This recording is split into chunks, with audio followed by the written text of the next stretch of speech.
Malgré une volonté de convergence fiscale avec l'Allemagne, comme annoncé en 2010 par Nicolas Sarkozy, ancien président français, le débat est resté lettre morte et pour cause, les systèmes sont aussi complexes d'un côté et de l'autre du Rhin. L'occasion de revenir dans ces deux émissions sur la fiscalité des particuliers dans un premier temps, puis celle des entreprises en Allemagne. Les fraudeurs sont plutôt rares en Allemagne et pour cause, le système fiscal est assez complexe, malgré un impôt sur le revenu prélevé à la source.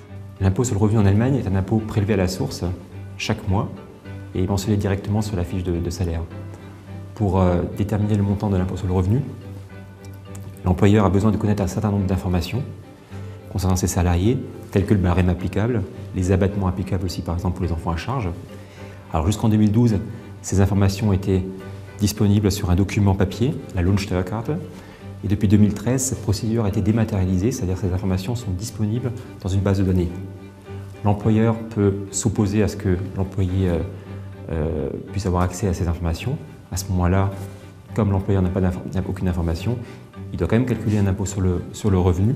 Il doit le calculer en fait selon le barème le moins avantageux. Tout comme en France, l'impôt sur le revenu est progressif. L'impôt sur le revenu concerne toute personne physique dont le revenu brut annuel est supérieur à 8 300 €. Pour un couple, lorsque le revenu annuel excède 16 700 €. Alors tout comme en France, l'impôt sur le revenu allemand est un impôt progressif. On a aussi un système de barème avec des classes d'imposition. Il y a 6 classes d'imposition en Allemagne qui sont dépendantes de la situation familiale et professionnelle du salarié. Le pourcentage d'imposition varie de 14 à 45%. À noter qu'il n'existe pas de système de quotient familial comme en France et que les niches fiscales sont moins importantes qu'en France. Seuls les impôts fonciers sont de vrais impôts locaux et si l'impôt sur la fortune n'existe pas en Allemagne, vous devrez en revanche vous acquitter de taxes qui peuvent de prime abord paraître assez surprenantes. À mentionner aussi, c'est qu'en sus de l'impôt sur le revenu, vous avez une contribution de solidarité liée à la réunification allemande qui s'élève à 5,5% de l'impôt sur le revenu et qui est acquitté par toute personne qui est imposable.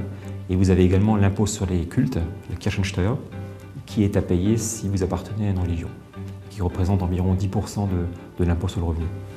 À noter, les niches fiscales sont moins nombreuses en Allemagne. Pour autant, vous pourrez, selon votre situation, bénéficier de quelques déductions fiscales. Alors concernant les déductions fiscales, il en existe quand même en Allemagne à plusieurs niveaux. Vous pouvez déduire les frais professionnels. Par exemple, si vous travaillez de la maison, home office, ces frais sont déductibles. Et vous pouvez aussi déduire d'autres charges comme les cotisations à l'assurance maladie ou les frais de garde des enfants.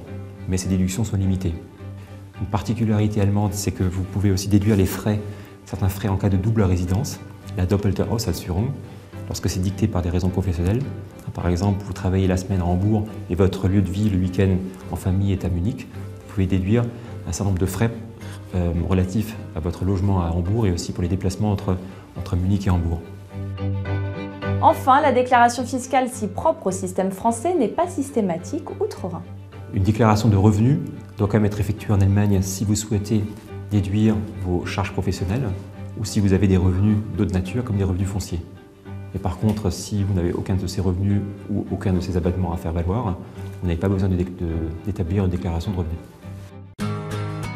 En somme, des différences notables avec la France et un système allemand qui impose parfois de faire appel à un conseiller fiscal afin d'y voir plus clair.